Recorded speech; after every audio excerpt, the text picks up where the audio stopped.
All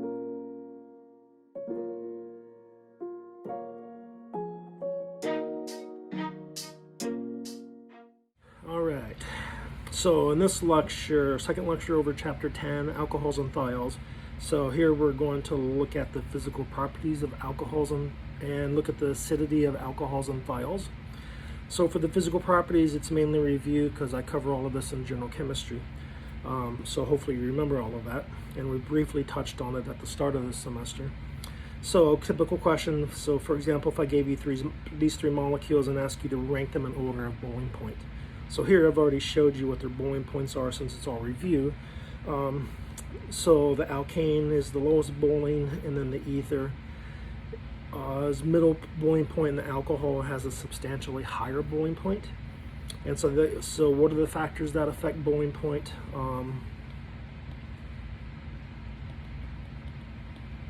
So one is surface area. Right, generally as surface area goes up, boiling points of molecules goes up.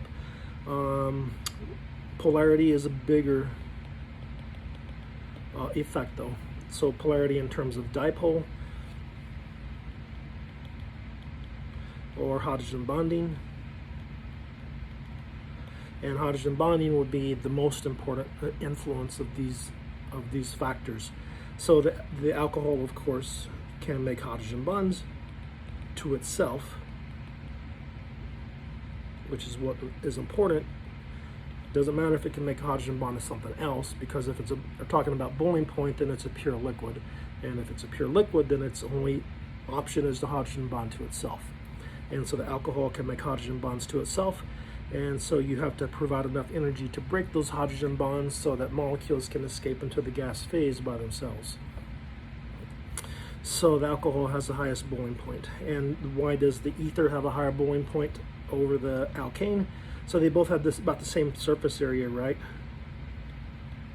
So it's got four heavy atoms. So by heavy I mean not hydrogen. So they both have 4 heavy atoms, same as the alcohol in the chain. So they all have about the same surface area, but the alcohol can hydrogen bond, and the ether has a dipole moment.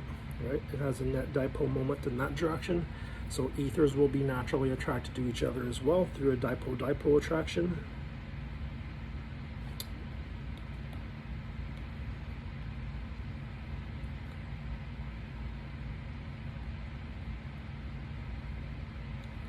Right, because this is partial positive and this is partial negative. So they're going to tend to align each other so that their opposite charges are aligned, so that there's an attraction there. So that dipole-dipole attraction would be what gives the ether a higher boiling point over the alkane, which the only intermolecular force available for this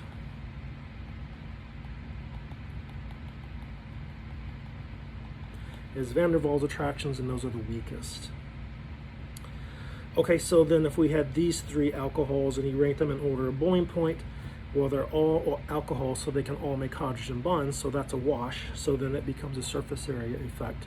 So the more carbons in the chain, the higher the surface area. So you can see that the octanol has a much higher boiling point than the butanol, which has a higher boiling point than the ethanol because of the surface area of the carbon chain. So what if you have 2 OHs in the molecule, like ethylene glycol? So 1, 2, 3, 4. So this only has 4 atoms in a chain, so not a lot of surface area, but it's got a really high boiling point. Why such a high boiling point? Because it's got 2 OHs that it can make hydrogen bonds with. So it can make a more extensive network of hydrogen bonds, which is going to lead to a higher boiling point. Or 3 OHs, so this molecule is glycerol. Right? It's got a boiling point of 290 degrees Celsius.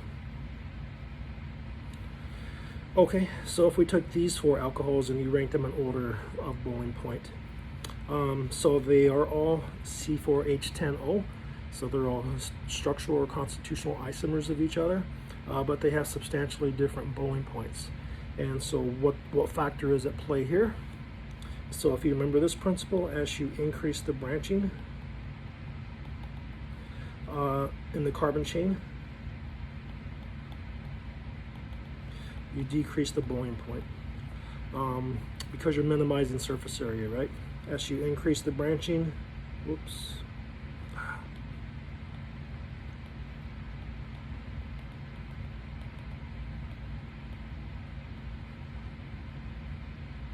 Then that starts to minimize the surface area. So that's going to decrease the boiling point. Another factor would be this OH is more sterically crowded.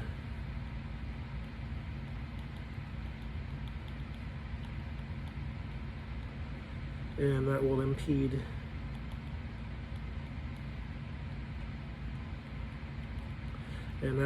the hydrogen bonding a little bit, so that's going to decrease the boiling point too. So this is a primary alcohol, right? This is a primary alcohol. So why does the second one have a lower boiling point? Oh, well, again, because of the branching, right? So it has less surface area. This is a secondary alcohol. So there's more branching around the OH, so that's going to impede the hydrogen bonding compared to a primary alcohol. And here, this is a tertiary alcohol. So not only do you have more branching in the carbon chain, but then that's also going to impede the hydrogen bonding to the alcohol. So just keep in mind, as you increase branching, boiling point goes down. Okay, so if we then look at water solubility, so we've talked about water solubility before in Gen Chem 1, plus a little bit at the start of the semester. So if we look at these alcohols, so let's just call this A, B, C, D, and E. So if we look at those alcohols, then they're all alcohols, so they can all make hydrogen bonds to water. So if they can make hydrogen bonds to water, that's going to help them dissolve in water. But the difference would be is that this part of the molecule is non-polar, right?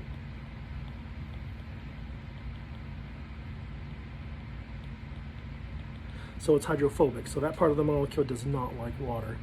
So the more hydrophobic pieces to a molecule there is, the less water soluble it's going to be. So these first three alcohols with only 1, 2, or 3 carbons, these are all miscible. They're all miscible with water. What does miscible mean? That just means they dissolve in all proportions. So you can add as much methanol, ethanol, or propanol to water as you want, and you will never get 2 layers. So their solubility is infinite.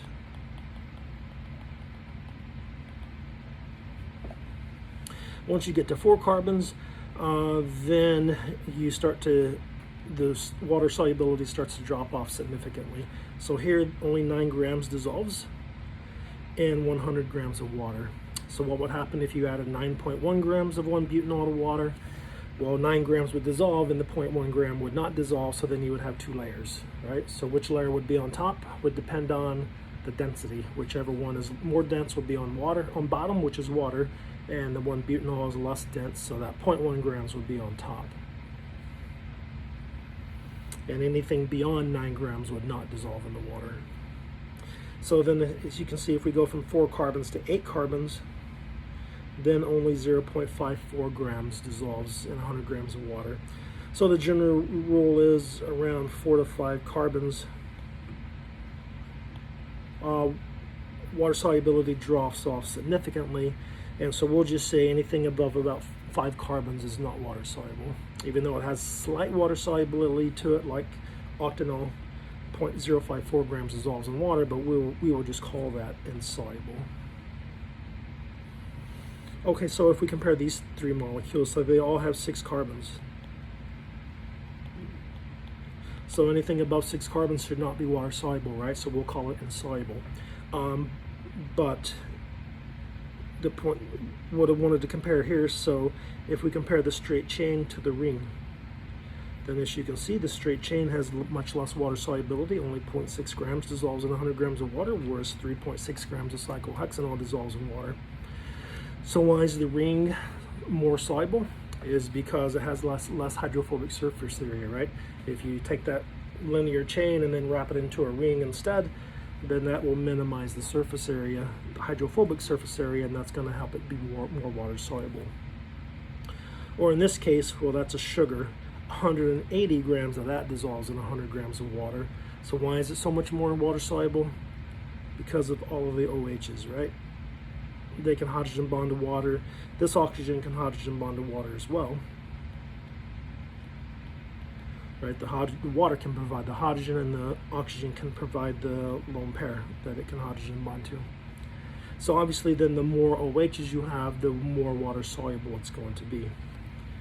So you can see that here as well. So one butanol, so 4 carbon chain, but with only one OH, only 9 grams dissolves in water, but with 2 OHs, it's miscible with water, so it dissolves in all proportions. So basically you need one polar group, one OH about every 3 or 4 carbons to make a molecule freely water soluble.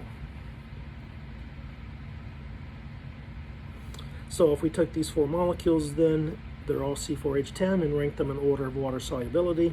The one that's more water soluble, so would be having the 4 carbon chains branched, so that's miscible in water, and the other 3 are not. So straight carbon chain, that's going to be the least water soluble. Here it's branched, and here it's branched around oxygen, so that's going to increase the water solubility as well.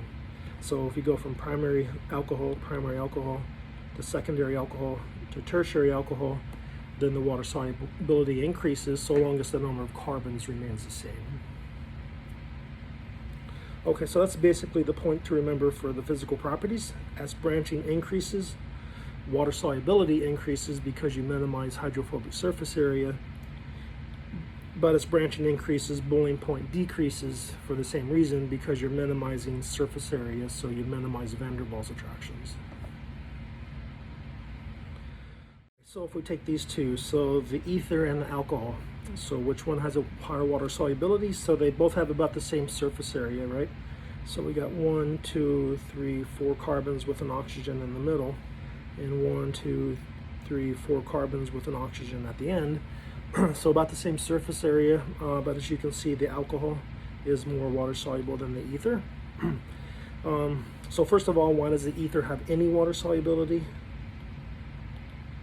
And that would be because it can make hydrogen bonds to water. Right? The oxygen can hydrogen bond to a hydrogen of water, so it can accept a hydrogen bond.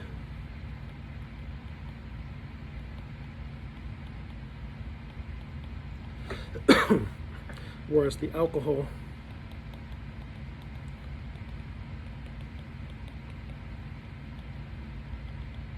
can accept a hydrogen bond from water, and it can donate.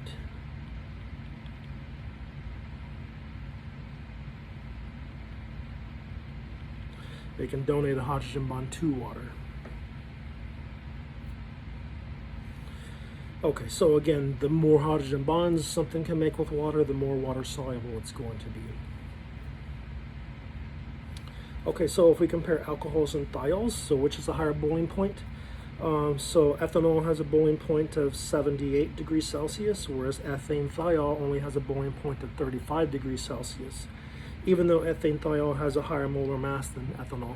So usually as molar mass goes up, boiling point can go up as well, but in this case, there's more at play than just molar mass. So what else is at play here is, well, so if we look at the electronegativity values of oxygen, sulfur, and hydrogen, so oxygen and hydrogen, so 3.44 and 2.20, so a difference in electronegativity of 1.24. So there's substantial negative charge density on oxygen and positive on hydrogen. Whereas for sulfur and hydrogen, so 2.58, 2.20, so only a difference in electronegativity of 0.38. And so that would be a non-polar covalent bond. So the point is, so S and H, so there's a little bit of partial negative and a little bit of partial positive. So we basically wouldn't write it like that, right? Because we typically don't write partial positive and partial negative for non-polar bonds. But there is some partial positive, some partial negative, but which one is going to make stronger hydrogen bonds? Well, that would be the alcohol.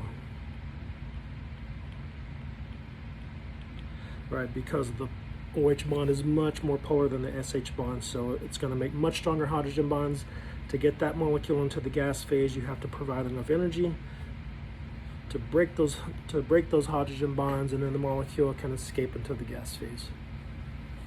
So since the SHs are not as attracted to each other, they're going to have much more likely tendency to just escape into the gas phase. Okay, then lastly in this chapter, I wanted to look at the acidity of alcohols, phenols, and thiols. So if we take an alcohol, so what do acids do? They donate hydrogens, right? So if this loses its hydrogen,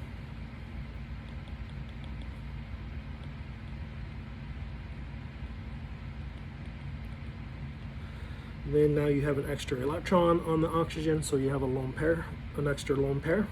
So it's negatively charged. And similarly for the SH, if it loses an electron, you make S minus. So, and where's oxygen and sulfur at in the periodic table? So sulfur is just below oxygen in the periodic table. So as you remember, as you go down the periodic table, size of the atom goes up. So sulfur is a lot bigger than oxygen.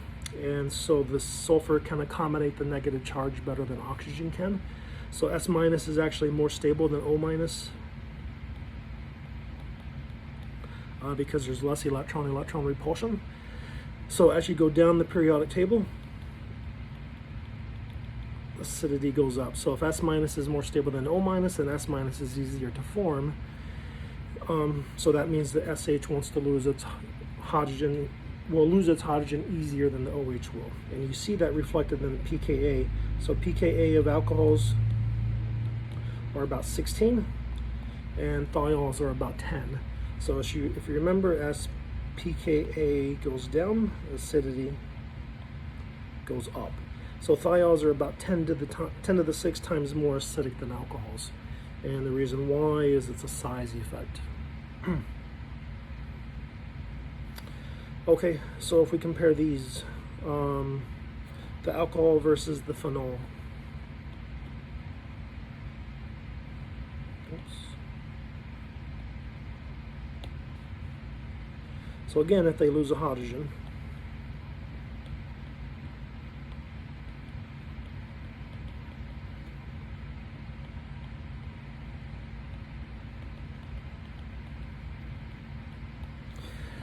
and so one way to understand acidity, again, is to understand stability of the conjugate base. So which of these two conjugate bases is more stable? Well, the acidity of an alcohol is around 16 and a phenol, so if it's an aromatic alcohol, is around 10. So phenols are about 1,000,000 times more acidic than alcohols as well. So that would imply that this is much more stable. So it's more stable than that. So easier to form. Okay, so why is a phenol more stable than the conjugate base of an alcohol? So if we look at the phenol conjugate base, what stabilizes this is the negative charge's resonance delocalized.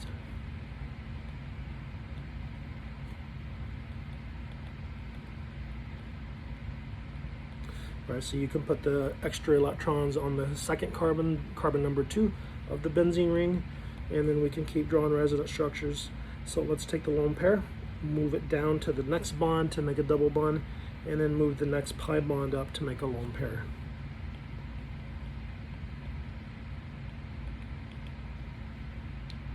So we can put the negative charge on the 4th position with respect to where the oxygen was, and let's keep going. You can move it down to the next position to make another double bond, and move the next double bond up.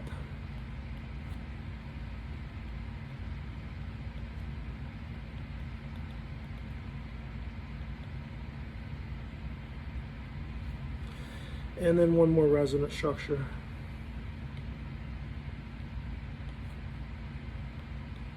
So again, move it down to make a double bond, and move the next double bond up.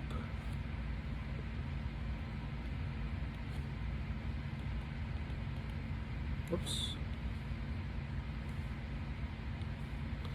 So now the negative is back on oxygen, and that's not quite where you started at. What's the difference between where we're at now and where you started at? Is the double bonds in the benzene ring have simply been shuffled. Okay, so the point being, if you take the hydrogen off of phenol, and that oxygen now has a negative charge, well, that negative charge does not just have to reside on oxygen. It can reside on that carbon, it can reside on that carbon, or it can reside on that carbon. So you can delocalize that extra electron density to 4 different atoms, and anytime you can move electrons around, that stabilizes them. So the conjugate base of the phenol is much more stable, it's easier to form. That means the phenol is much more acidic. Right, for the alcohol, when you make its conjugate base, that negative charge is stuck on oxygen.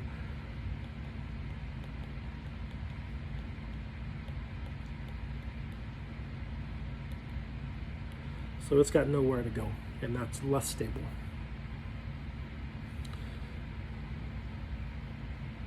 So if we compared that to a thiol, aromatic thiol, that's pKa's only 6.62, so it's even more acidic. So why is it acidic?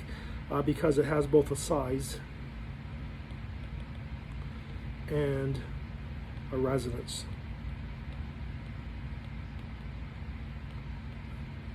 Size and resonance effect. Okay, so if you wanted to take the hydrogen off of a phenol or a thiol, then you just need to react it with a base. So if you react it with something like sodium hydroxide, then that could take this hydrogen, and you would make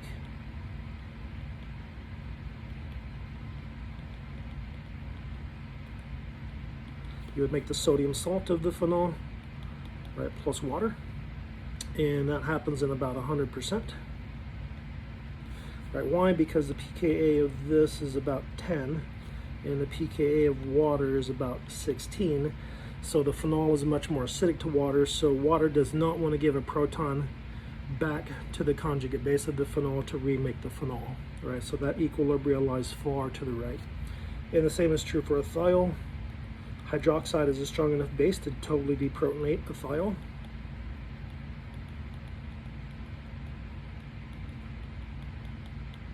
And again, because the pKa of this is about 10, and water's about 16, so the thiol is 1,000,000 times more acidic than water, so that equilibrium is going to lie to the right. But for an alcohol, right, which has a pKa of around 16,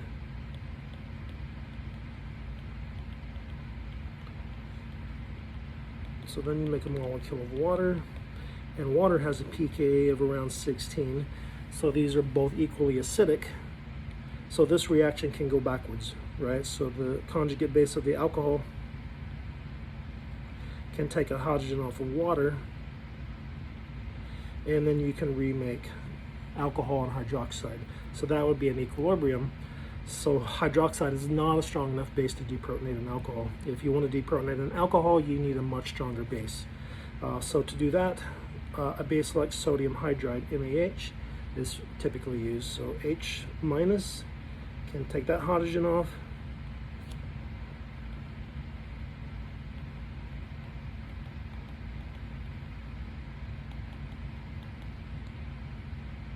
so you would make the sodium salt of the alcohol, so that would be the conjugate base, plus you would make H2. And this reaction is not going to go backwards for several reasons. One reason, because H2 is not acidic at all, so it's not going to want to give a hydrogen up to the conjugate base of the alcohol. And also, what's going to happen to the H2 as it's formed? Well, H2 is a gas, so as soon as it's formed, it's going to bubble out of the solution and then it's gone. So this reaction can't go backwards. So that would be one way to make the conjugate base of an alcohol in about 100%.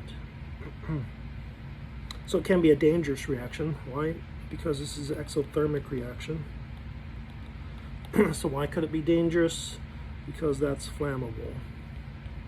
So if you added a bunch of sodium hydride to an alcohol at one instant, that would not be a good thing to do, because the heat of this reaction and the flammable gas could make it ignite and then explode.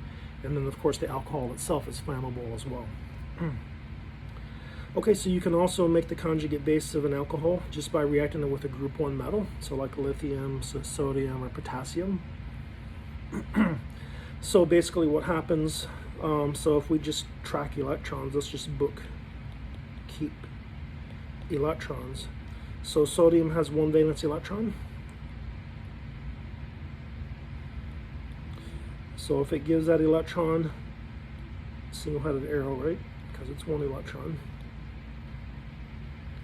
If it gives that electron to the alcohol, and the alcohol takes its electron back, then that's going to make a lone pair on the oxygen. And then if each of these hydrogens take their electron back,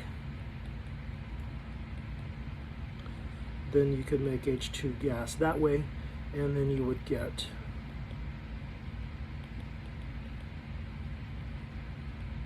right, so sodium's lost its electron, oxygen took 1 electron back, plus it got 1 electron from sodium, so now it's got an extra lone pair.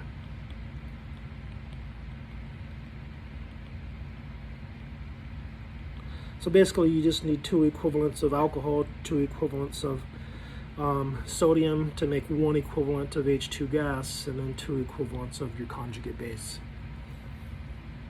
So in lab, the way that this would look is you would just take your alcohol, which is a liquid, you would just take a block of sodium metal, for example, or lithium metal or potassium metal, and drop it in. And then slowly what's going to happen is that sodium metal reacts with oxygen, and you're going to see bubbles. It reacts with the OH, and you're going to see bubbles. What is the bubbles? That's the H2 gas that's being formed. So it's going to bubble out of your solution, and then this eventually what you would be left with is you'd be left with your alcohol, and then you would also have some conjugate base of the alcohol in the flask now. Okay, so why would one want to do this? And then the H2 gas, of course, bubbles out. So again, that can be a dangerous reaction because you're making a flammable gas. And so you would typically just you could just add a little bit of sodium at a time and let it react.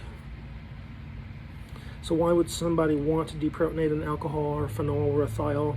So if we took cyclohexanol with sodium,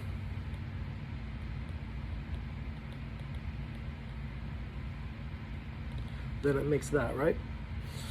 Conjugate base of the alcohol. Well, alcohol is a weak nucleophile, whereas this is a good nucleophile.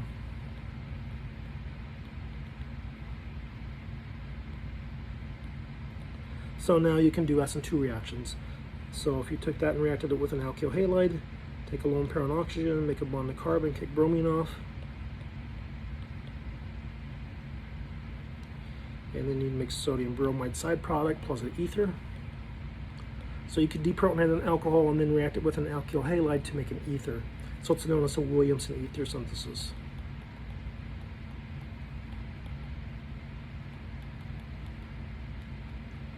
Which is something we'll talk about in chapter 14 if you take organic 2. Or if you took a phenol with sodium hydroxide, then hydroxide is a strong enough base to deprotonate the phenol.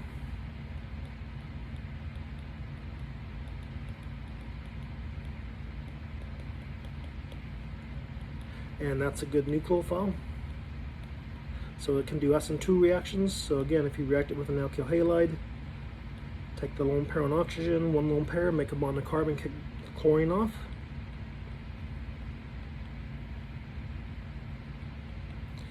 So let's see, that's double bond, and you would make that, right? Through an SN2. And same with a thiol. Take a lone pair on the oxygen, deprotonate the thiol, and then RS minus is a very good nucleophile, right? So this can do an SN2. So sulfur reacts with this carbon, kicks the iodine off, and if you remember, SN2 gives you inversion of stereochemistry. So the hydrogen will flip to the front, and the sulfur will be attached there, and the sulfur has that alkyl chain attached to it, right? So that would be your product. So you'd make a sulfide. Okay, so one last example. So if you react the alcohol with sodium hydride, so that's H minus, That deprotonates the alcohol.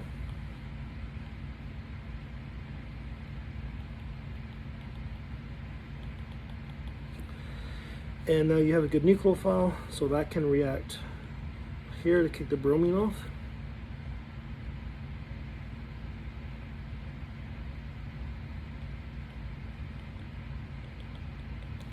To give you that product. And so you may ask yourself, that's an SN2, right? So why didn't I flip the stereochemistry here? And because the reason why is because the reaction did not occur at that carbon, right? The reaction occurred here between oxygen and this carbon. So this is the carbon where inversion would occur at.